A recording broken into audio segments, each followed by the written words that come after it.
That's a beautiful sight, and it's a beautiful sight to be with you in a place called Fort Bragg.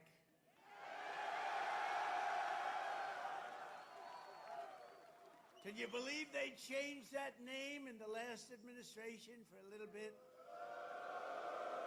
But we'll forget all about that. Well, we're going to forget all about it. I want to just say God bless the U.S. Army and God bless the USA. Great place, great group.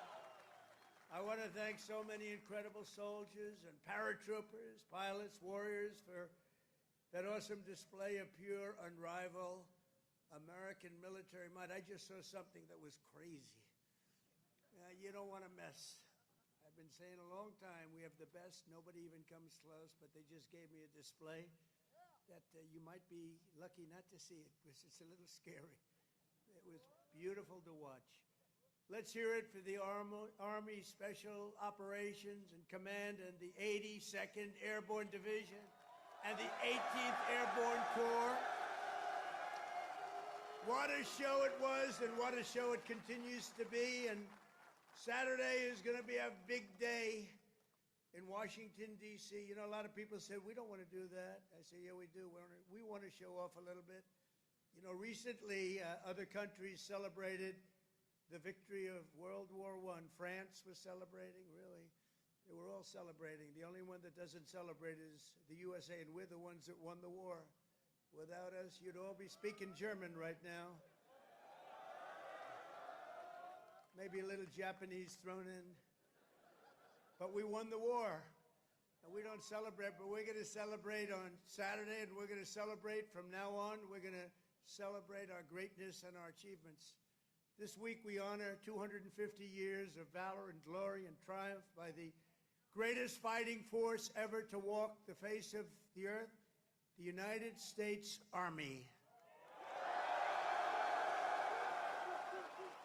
For 2.5 centuries, our soldiers have marched into the raging fires of battle and obliterated America's enemies. There's never been anything like it. There's never been a force like this.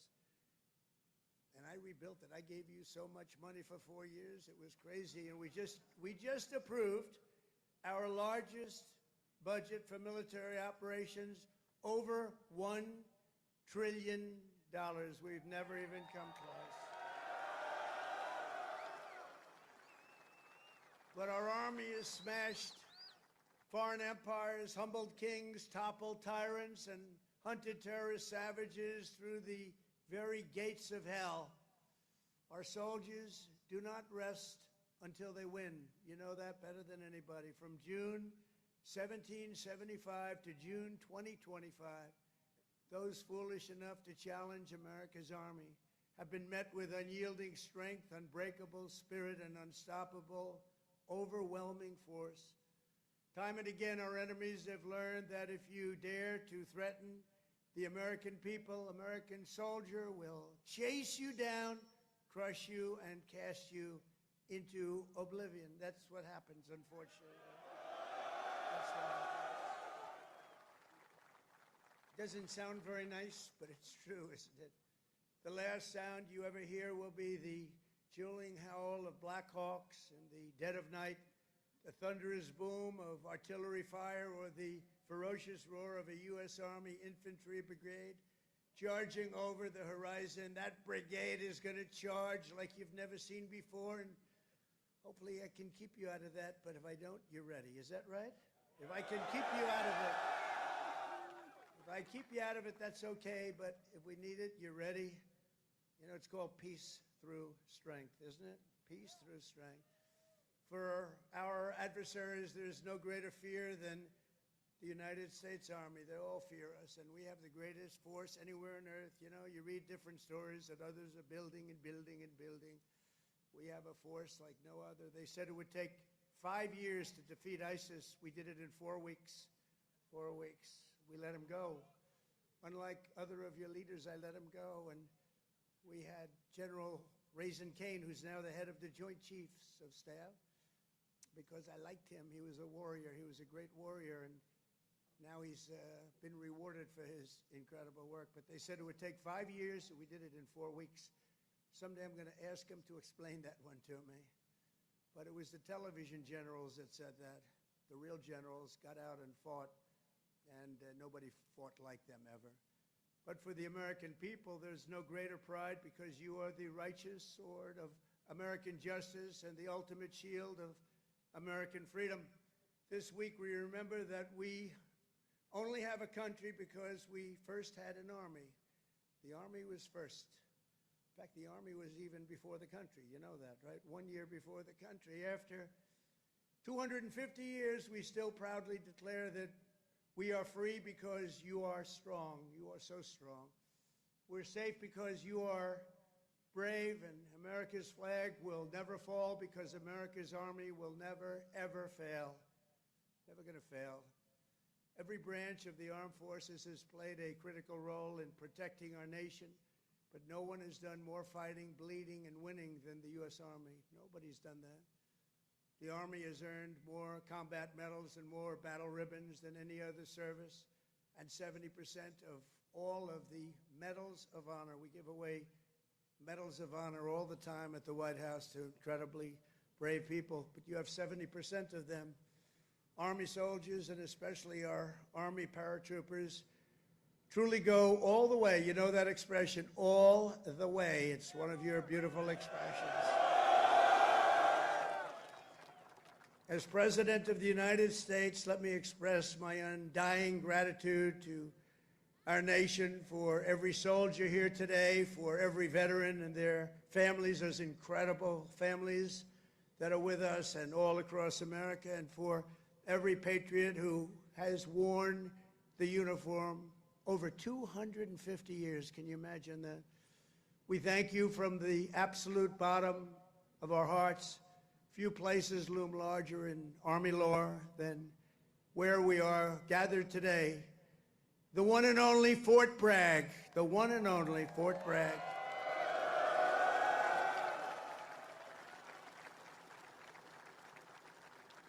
But remember, it was only that little brief moment that it wasn't called Fort Bragg. It was by the Biden administration, not Trump. I had nothing to do with it.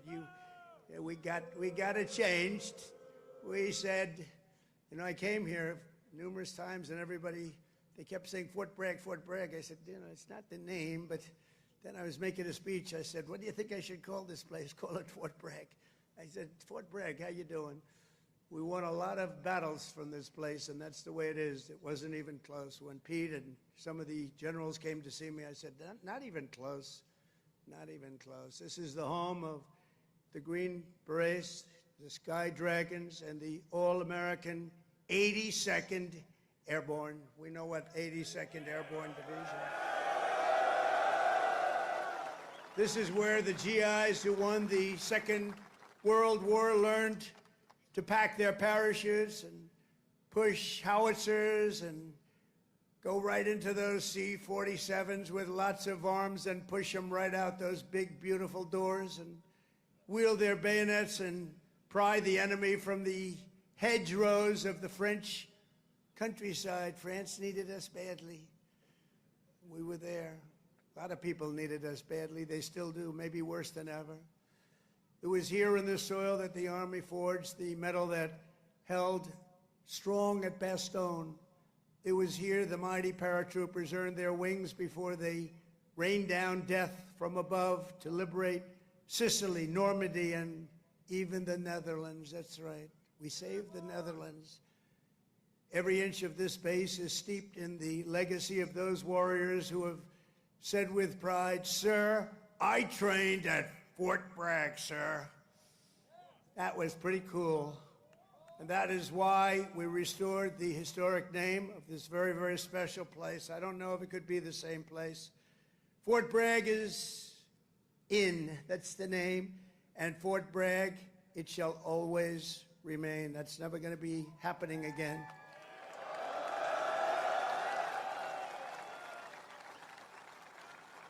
And for a little news for the fake news back there, the fake news. Ladies and gentlemen, look at them. Look at them all. Oh, yeah, what I have to put up with. Fake news. What I have to put up with. But they're all right. They've been very nice today. They were impressed with that display, I can tell you that. I think it took them a little by surprise. But for a little breaking news, we are also going to be restoring the names to Fort Pickett, Fort Hood, Fort Gordon, Fort Rucker, Fort Polk, Fort A.P. Hill, and Fort Robert E. Lee. We won a lot of battles out of those forts. It's no time to change. And I'm superstitious. You know, I like to keep it going, right? I'm very superstitious. We want to keep it going. So that's a big story. We just announced that today to you for the first time. They said, why didn't you wait till Saturday? I said, I can't wait. I got to talk to my friends here today. This is a record crowd. You know, you never had a crowd this big. That's an honor. You think this crowd would have showed up for Biden? I don't think so. I don't think so. I don't think so. Maybe I'm wrong. Maybe I'm wrong. I want to thank so many great leaders here today, including Secretary of Defense Pete Hegseth, who's been great. By the way, Pete, thank you. Great. And he went through the wars, you know? Pete went through the wars. He had to get through a very hostile group of people that I think really don't want to see America be great again, maybe, or something, but he persevered and he got there, and he's doing a fantastic job. Great job, Pete. Thank you very much. Secretary of Veterans Affairs, Doug Collins, a fantastic man. Thank you, Doug. You're doing a great job. Doing a great, great job. Way, way up from the last administration, Veterans Administration. It's way up. You saw the recent poll. The people are happy. They weren't happy a couple of years ago. They were really happy 5 years ago. But it went downhill from there. We did so much. We got you medical. If you had to wait, if you had a delay at all, you go out to see a private doctor, we pay the bill, you take care of it. You don't wait for 6 months and end up getting very sick on something that could have been done with a little shot or a pill. We did that. Then they wanted to drop that. I said, we're not dropping it. But Doug, I'm proud of you. I just heard some great things. Thank you very much. The Secretary of the Army, a really brilliant young guy, went to Yale, can't have everything. Top student, Dan Driscoll. Thank you. Thank you, Dan.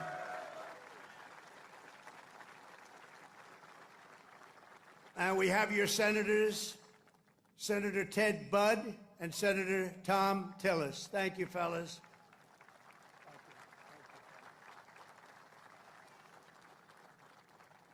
Congressman Richard Hudson, Pat Harrigan. Where's Pat? Pat? Good, Pat. You're doing great. You guys are amazing. And we have the big brass, General Andrew Pappas. General, thank you. Thank you, General. Doing a great job. General John Braja. John, thank you. Great job. Thank you for today, John. General Greg Anderson.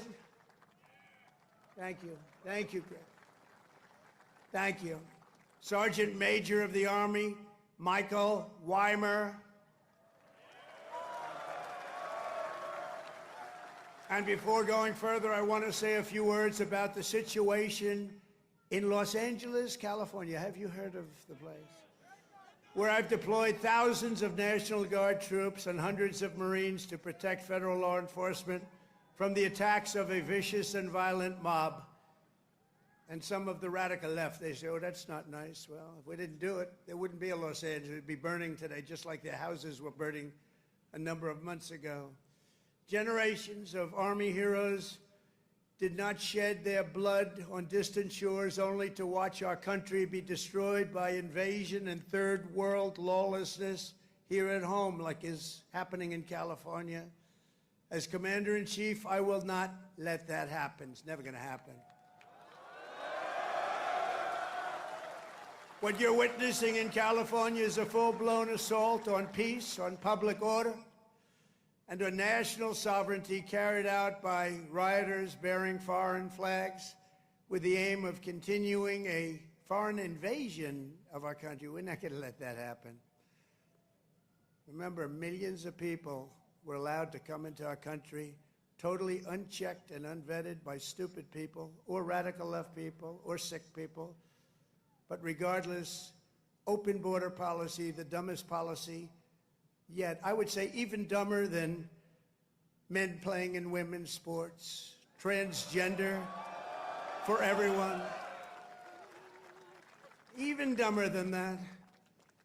They're hurling bricks and cinder blocks at law enforcement. Did you see they're breaking up the sidewalks and the curbs, breaking it up with big, strong hammers? These guys are professionals. These are not amateurs. They're breaking it up because they took the bricks away from them. They came in with bricks, red bricks, that they could throw at our military and at the police in L.A., who are very good, but they weren't aggressive like our soldiers. Our soldiers really were aggressive, but they all worked together. But they came in with bricks, they were taken away, and they had hammers. Oh, wow, how did that happen? And they're pounding the sidewalk. I said, what the hell is he doing? And he's breaking it up and making it into concrete bombs in a way, and they're dropping them on our military. They're throwing them at our military. Pretty good arms they had, too. Hits guys right in the face. Big chunk of concrete, worse than a brick. They're taking them up to the bridges, and they're dropping them in the cars that are going by. These are animals. But they proudly carry the flags of other countries, but they don't carry the American flag. They only burn it. Did you see a lot of the flags being burned? They weren't being burned by people from our country or from people that love our country. People that burn the American flag should go to jail for 1 year. That's what they should be doing. 1 year. And we'll see if we can get that done. We're going to try and get that done. We're working with some of your senators. I know Senator Josh Hawley is very much involved, and I know the two senators from here. I think you guys, are you guys in favor of it? Boy, would this be a bad time for them to say no. I got you. I got those 2 votes. The agitators are throwing firebombs, Molotov cocktails, lighting vehicles ablaze. You saw all the cars that were burning, mobbing police officers and ICE officers who are the toughest people you'll ever meet, and they love our country, and they're getting really they want to stomp on them, but they're too tough. They don't allow it. And attempting to infiltrate and occupy federal buildings wearing armor and face shields. The best money can buy, somebody's financing it. We're going to find out through Pam Bondi and Department of Justice who it is. They're already on it. Who's financing all this equipment? Very professional. Under the Trump administration, this anarchy will not stand. We will not allow federal agents to be attacked, and we will not allow an American city to be invaded and conquered by a foreign enemy, and that's what they are. A lot of those people were let in here by the Biden administration. They just poured right in. They came from prisons, they came from jails from all over the world. They came from mental institutions. They were the leaders of gangs. They were drug lords allowed to come into our country. Their countries threw them out. Their countries would bus them or drive them right to our border and say, go in there, you ever come back, we're going to kill you. And we got them, and we're getting them out of here. I want to applaud the courage and the strength of the incredible troops who are right now standing guard to protect federal property and personnel and uphold the supremacy of federal law. That's what they're doing. They're protecting our ICE agents. They're protecting the police in Los Angeles. The head of the police in Los Angeles, a good man, I hear a good man, but he was actually saying we really did need this help. It had gotten away from them. It had long gotten away. And we gave it to them. Not only are these service members defending the honest citizens of California, they're also defending our republic itself. And they are heroes. They're in there, they're heroes. They're fighting for us. They're stopping an invasion just like you'd stop an invasion. The big difference is most of the time when you stop an invasion, they're wearing a uniform. In many ways, it's tougher when they're not wearing a uniform because you don't know exactly who they are. In Los Angeles, the governor of California, the mayor of Los Angeles,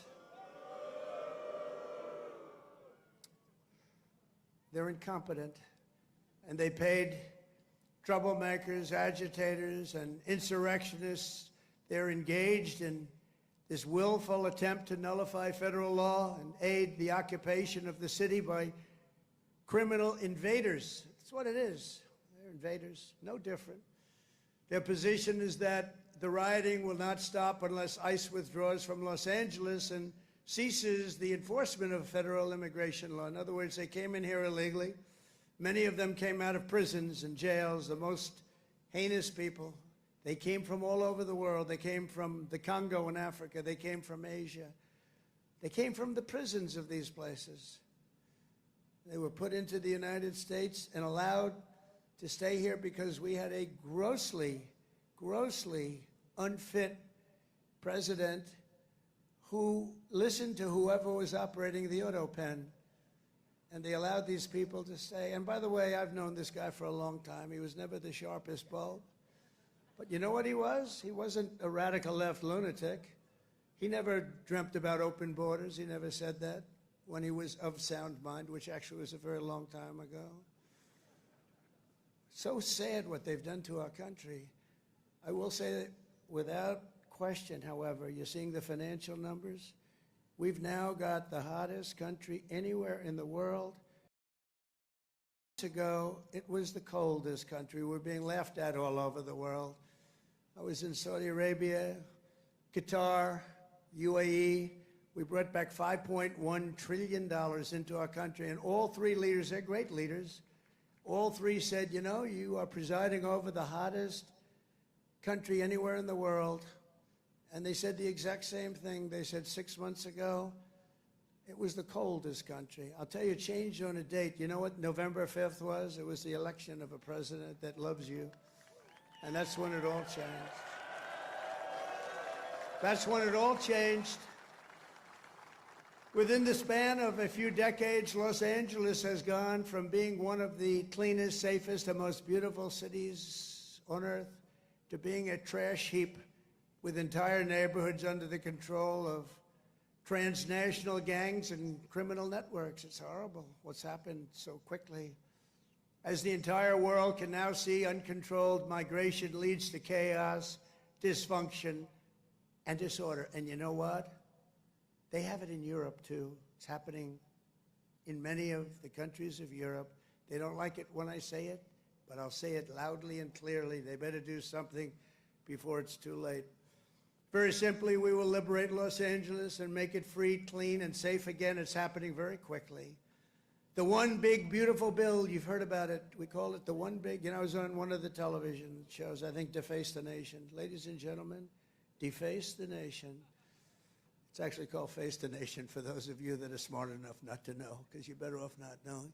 But I was on one of the shows, and I said, we got to get a great bill. They said, would you like it to be one bill, or would you like it to be 7 or 8 bills? They said, I want one big, beautiful bill. And the Republican Party liked that statement. They call it one big, beautiful bill, so that's good. And that's what it is. It's great. And it's currently before Congress. It provides all necessary funding for ICE, for Border Patrol, and for the Department of Defense. And I told you, at a level that we've never had before, over $1 trillion. We better get that bill approved. Otherwise, your helicopters and your planes and your equipment's going to start to look a little bit old, General. You better push your favorite congressman. You better push these 2 senators. I think they're in good shape, however.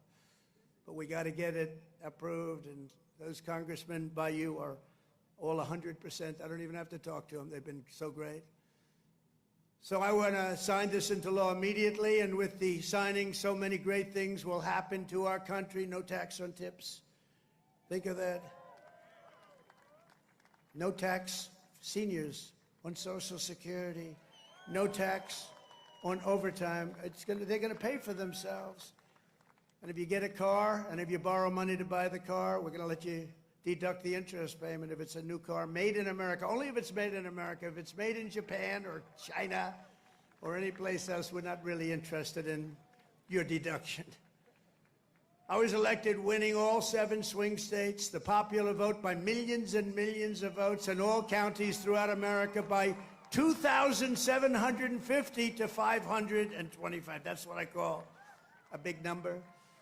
But this is a mandate from the people to restore the sovereign borders of the United States, and that is exactly what we're doing. Not only the borders, the financial institutions, and our country itself, we will not be deterred, and the mob in Los Angeles or anyone else, anywhere else, will not succeed. They don't even have a little chance. And I will be calling you early as I see this happening because, you know, in theory, I guess you could say a governor could call, but they don't call. They let their city burn, like in Minneapolis with this guy who ran for vice president against J.D. That was a good debate, J.D. against this guy. Remember how bad he was? That was one of the, I said, J.D., there's never been a man like you're competing against. This is the worst. I think he's running for president, too. Can you believe it? But he's a radical left lunatic, and I'll never forget, in Minnesota, that city was burning down. Minneapolis was burning down. It was going to burn to the ground, and he wouldn't call the guard. And I waited for a long time, and I called the guard, and I saved it, but I wish I would have called it the first day. And I said, you know, if this ever happens again, because I was thinking about running because the election was rigged and stolen, we all know it. They said, we're going to run again, and if I win, which I hope, remember, we're going to make it too big to rig. But we did. We won by millions and millions of votes. So beautiful to watch. That was such a beautiful, 9:02 in the evening. They said, ladies and gentlemen, Donald Trump is projected to be the winner. I said, well, you think that was easy? I don't think these ladies from North Carolina think it was easy. You know, they followed me. I don't know what happened to their husbands. They're married to very nice people. But they've been to, what, 138 rallies? They said more. And they're from North Carolina. It's nice that we have one nearby finally, right? They go all over the country. I don't know what the hell's going on, but they're great. They're North Carolina, beautiful, wonderful woman, and we appreciate it. Like 130 rallies or some crazy number. Are your husbands satisfied with that? Are they okay? Oh, here he is. He showed up. One of them showed up. That's great. Congratulations. Great women, actually. The great patriots. We will use every asset at our disposal to quell the violence and restore law and order right away. We're not going to wait 7 days and 8 days and wait for a governor that's never going to call and watch cities burn. And let me tell you, if we didn't do this, Los Angeles would burn. It would be burning to the ground right now, just like their houses burned to the ground just a few months ago. And the only flag that will wave triumphant over the streets of Los Angeles is the American flag. So help me God. The American flag is the one that's going to wave triumphantly over the streets. And now let's get back to the true reason we're here today, celebrating 250 years of unbreakable Army courage. This week we commemorate not just the starting point in Army history, but a turning point in the history of the world. That's how important it is. When the Continental Congress created the Army and appointed its first commander, name happened to be George Washington. Has anybody heard of him? George Washington. Are you okay, darling? Are you all right? Yeah, take your time, please. Doctor, please. Doctor. Doctor in the house. Thank you. Thank you very much. These are great people. They've been waiting here a long time, General, so, you know, we want to give them all the time they need, right? Thank you very much.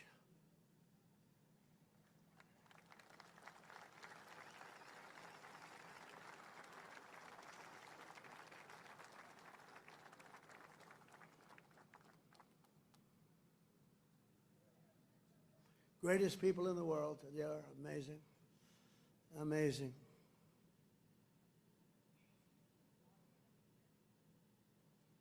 Oh, good. Thank you very much. Thank you.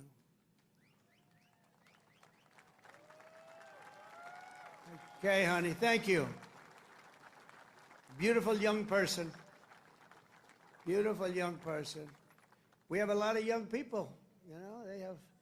We won young people, old people, and everything in between. It's sort of nice.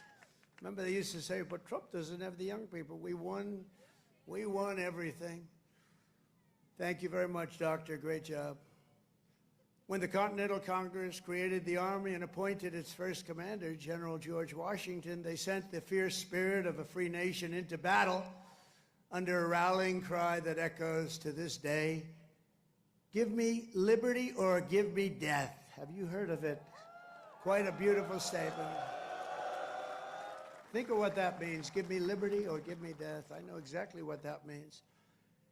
Just 3 days after the birth of the Army, the great patriot, founding father, Dr. Joseph Warren, was on the front lines as a soldiers stood totally outnumbered and outgunned at Bunker Hill. They had a group of soldiers against them that was supposed to be, in that day, unbeatable. Warren's mother had begged him, "Son, please don't do it." She said, "Please, please don't do it. Don't risk your life for even the patriot cause, please." And he replied, "Wherever danger is, dear mother, there your son will be. I will either set my country free or shed my last drop of blood to make us so." So beautiful. So the words are so beautiful. At Bunker Hill, Warren kept his vow, fighting and fighting and fighting and loving his country until he fell, drenched in blood, and gave his life at the very young age of 34. Exactly 250 years later, we are joined by Dr. Warren's great-great-great-great-great-grandson, and it's 7 generations down, and now an Iraq war veteran, retired Army specialist, Scott Warren, is here with his daughter, Sergeant E5 Carrington Sanders of Fort Irwin. I want to just, where are you? Where would you be in this big crowd? Thank you very much. What an honor. What an honor. You look great, too, by the way. You really look great. Thank you very much. What a great family. But you carry in your veins the love and devotion of a martyr for American liberty. Please stand. Just put that hand up once more for the people, because they want. Thank you very much. You're looking good. Looking good. Good genes. Good genetics. Thank you both. Thank you very much. The life of a soldier is not just a job, it's a calling and a sacred tradition passed down from father to son, brother to sister, and one generation to the next. At every hour of danger, our noblest citizens have answered that call, kissed their loved ones goodbye, and run to the sound of guns. You run to the sound of guns, you're running right into them, you're going to win. When the British tried to reconquer our young nation in 1812, 1,000 Americans at Fort McHenry fought off a British invasion fleet, 5,000 strong. They say it was unstoppable.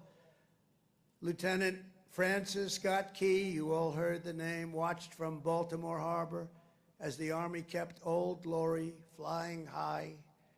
Many people died. Deeply inspired, he wrote a poem in tribute to Army courage and American pride, known today as the Star-Spangled Banner, or our national anthem. Great. 8 generations later, we're joined by a descendant of Francis Scott Key, who has spent 2 decades in uniform, Major Kyle Key of Army National Guard fame. Please, Major, where are you, Major? Thank you. Thank you.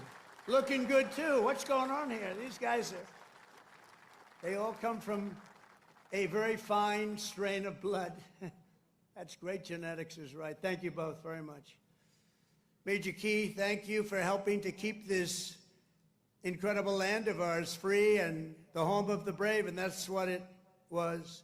Through the decades that followed, the Army conquered the great frontier, won the war that restored our nation and broke forever the chains of slavery.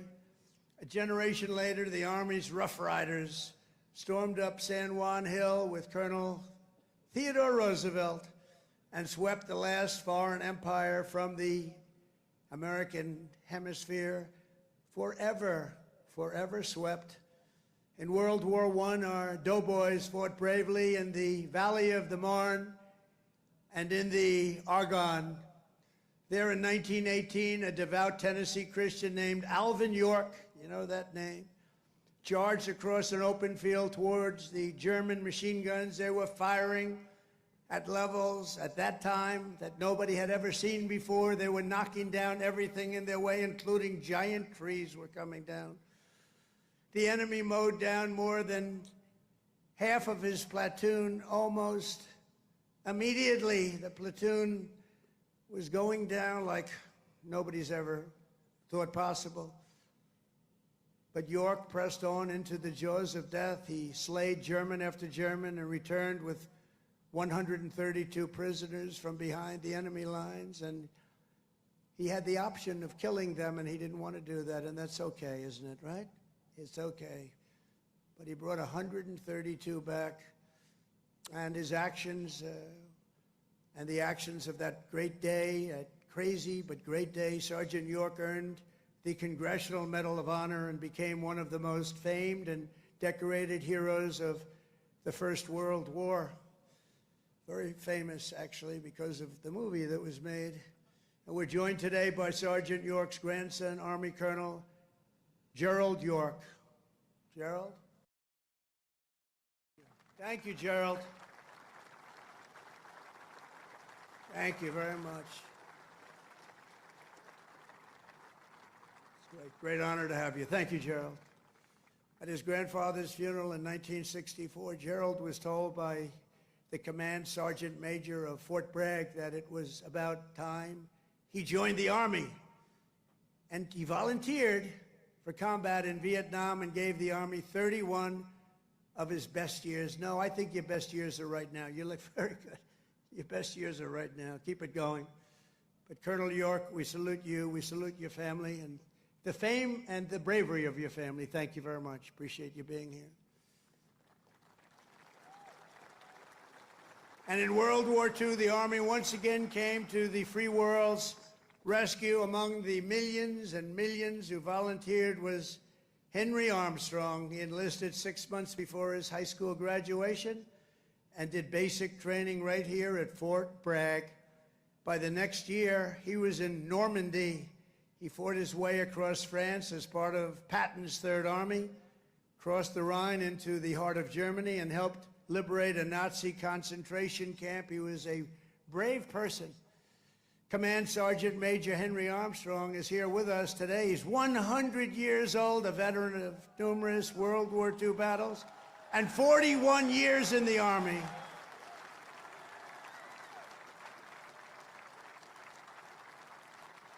Thank you. Wow. These are great, amazing people. Thank you very much. Great. Thank you very much. He's joined by his grandson, Army Major Dennis Armstrong. Dennis, I assume that's you, right? Thank you, Dennis. And Dennis's wife, Captain Shelley Armstrong. They love the military, and they love our country. Thank you very much. Shelley, thank you very much. Appreciate it. And their son, Tanner. Where's Tanner? Let me see. Oh, he looks good, too. They all look good. Tanner might look the best, actually. Thank you very much. Who's an active duty staff sergeant in the 82nd Airborne right here in Fort Bragg. He could right now run for office, I think. He's very popular. In Korea, our warriors held the front line in the battle against communism and liberated millions and millions into the light of freedom. To Vietnam, we sent some of the toughest men who ever wore army boots and olive drab. One of them was Joe Marm of Pennsylvania. He was 23 years old when his platoon was ordered to rescue soldiers surrounded by the enemy in the Battle of Ia Drang. Lieutenant Marm charged into heavy fire, killing 4 enemy soldiers in the brush before sprinting across 40 yards of open field. His teammates could not believe he was doing it, actually, they said. He then tossed a grenade that killed 8 Viet Cong gunners, plunged into the trenches, and killed still more before being shot in the jaw, badly in the jaw. He successfully cleared the way for his men to save their stranded comrades, and frankly, for his men to save their own lives. He was unbelievable. For his exceptional bravery, Lieutenant Marm received the Congressional Medal of Honor and retired as an Army colonel after 30 years of service. Colonel Marm is here today with his two sons, Will and Walter, both Army Rangers. What a great family legacy. Please stand up.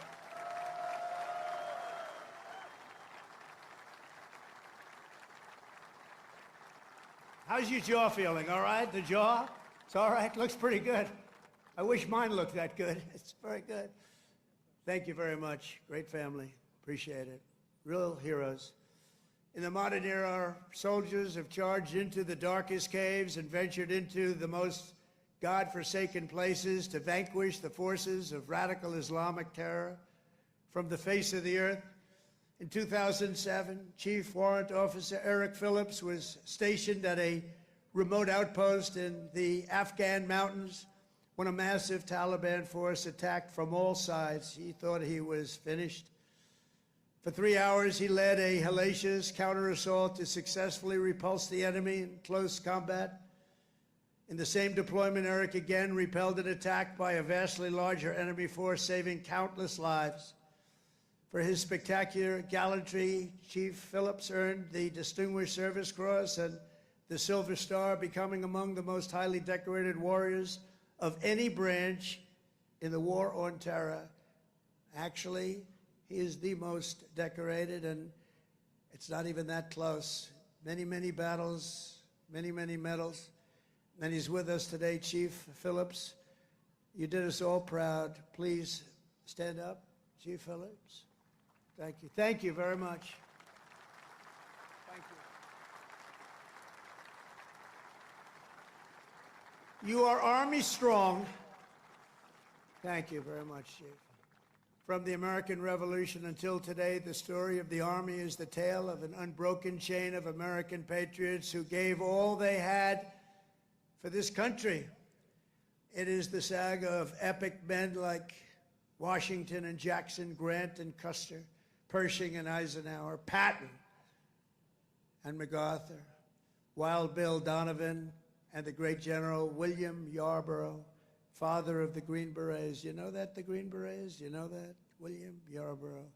It's the story of fabled units like the Old Guard, the Iron Brigade, the Big Red One, the Buffalo Soldiers, the Harlem Hellfighters, the Tuskegee Airmen, the Screaming Eagles, and George Patton's Hell on Wheels. They called it Hell on Wheels. When he was after you, it was not good.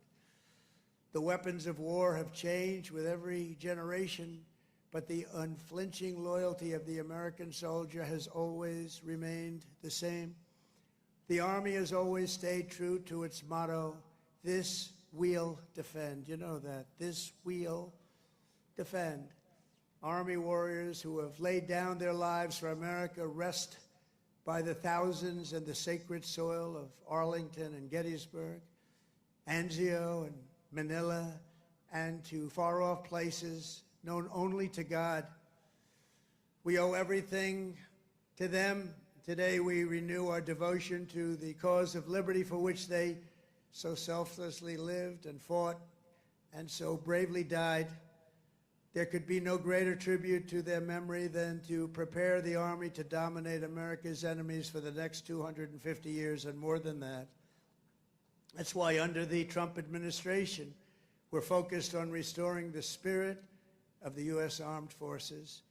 No soldier ever volunteered for the Army to be lectured about transgender diversity or inclusion. You don't want to hear that. Transgender for everybody. We don't do that. America's patriots joined the Army to kick down doors, storm beaches, kill terrorists, and win America's wars. That's what we want. And that's what you want.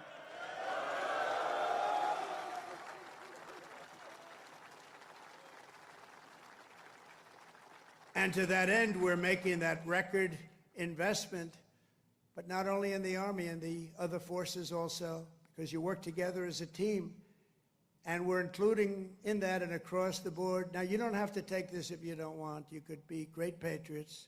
Say, I don't want to raise. I will not accept it. Let it go back into our country. Let's give it to Gavin Newsom so he can waste it in Los Angeles. No, we don't want to do that, but we're giving you across the board raise for every single service member in the U.S. Armed Forces. We're giving you across the board, and you deserve it.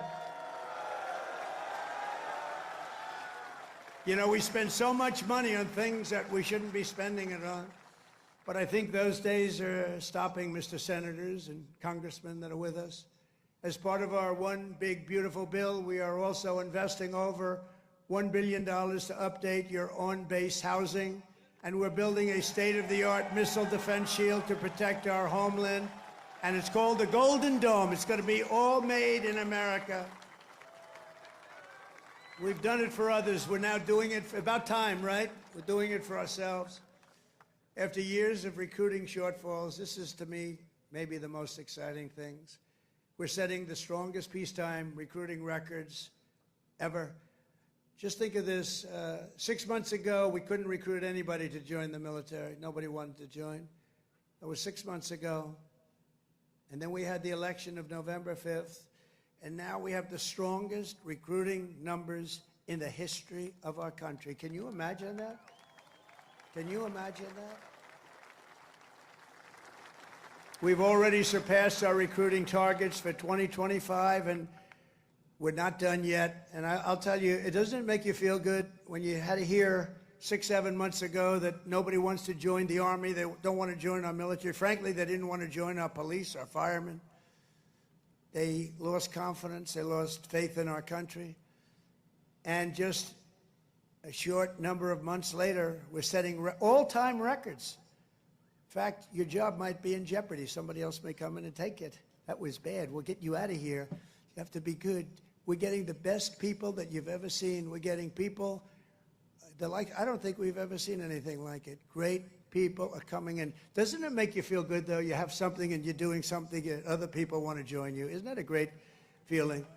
And wasn't it a lousy feeling just a short time ago when they announced, you know, you're a soldier and you're proud of your country and you're proud of the Army in your case, and you're reading stories about nobody wants to come in and join the military, right? Isn't that lousy? Even the ladies from North Carolina were not happy with that. But then we had a great election. It was amazing. Too big to rig. We had a great election, and all of a sudden, the people are pouring in, and we have incredible people like Pete and the others that are here, Dan. I think they made a big difference. I really do. So thank you very much. All of you guys, I think you've really made a big difference.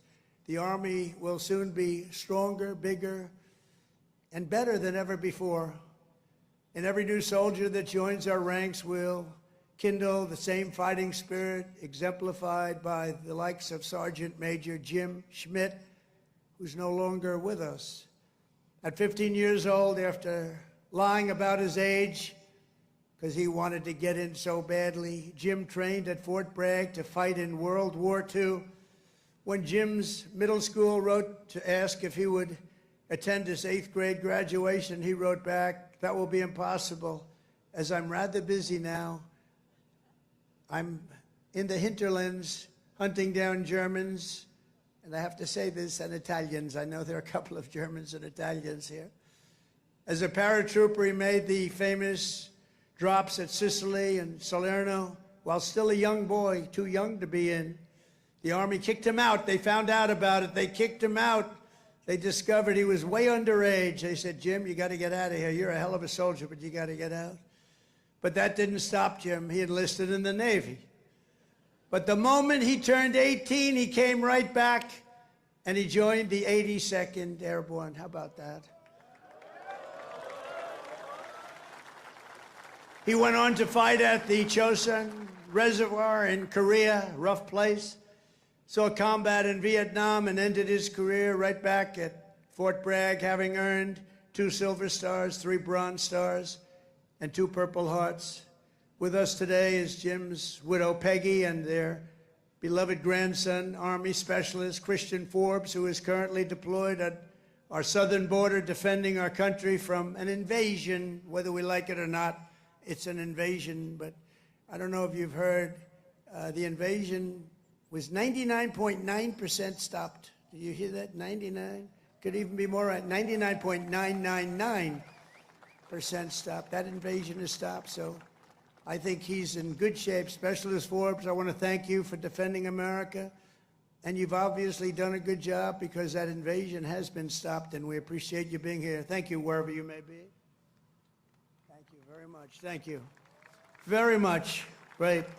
We stopped that sucker, didn't we, huh? We stopped it. Thank you very much. Each and every one of you here today carries in your souls the love, strength, and courage of millions upon millions of Army patriots who came before you. Your uniforms bear the same stars and stripes that our ancestors carried to victory at Yorktown, across the Great Plains, and over our Rockies, up the Missionary Ridge, down through the streets of Paris. That's right, we went down the streets of Paris. We've got to help our allies, don't we?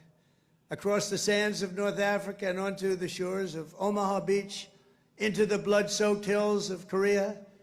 And it was a West Point graduate named Buzz Aldrin who first planted our great American flag on the face of the moon. We know that. Now it's your turn to carry that flag forward and to add your own daring deeds into this chronicle of triumph and legends. Now it's your duty to shield the flame of freedom that was first lit 250 years ago by the heroes of Concord Bridge and Bunker Hill. Standing before you today, I am more confident than ever that in the days ahead and every generation to come, the U.S. Army will heap glory upon glory upon glory upon us all. You will protect every inch of U.S. soil, and you will defend America to the ends of the earth. Wherever danger is, there the U.S. Army will be. Another beautiful phrase. Whatever peril comes our way, whatever menace threatens our people, you will stand strong, you will be proud, you will charge hard, and you will keep that flame lit, that beautiful, beautiful flame. You're going to keep it lit. You will hold the flag high, and you will do something that's become quite a famous little phrase also, but you're a hell of a lot braver than me. You will fight, fight, fight, and you will win, win, win. Thank you. God bless you. God bless our soldiers, and God bless the U.S. Army. Thank you very much. Thank you, everybody.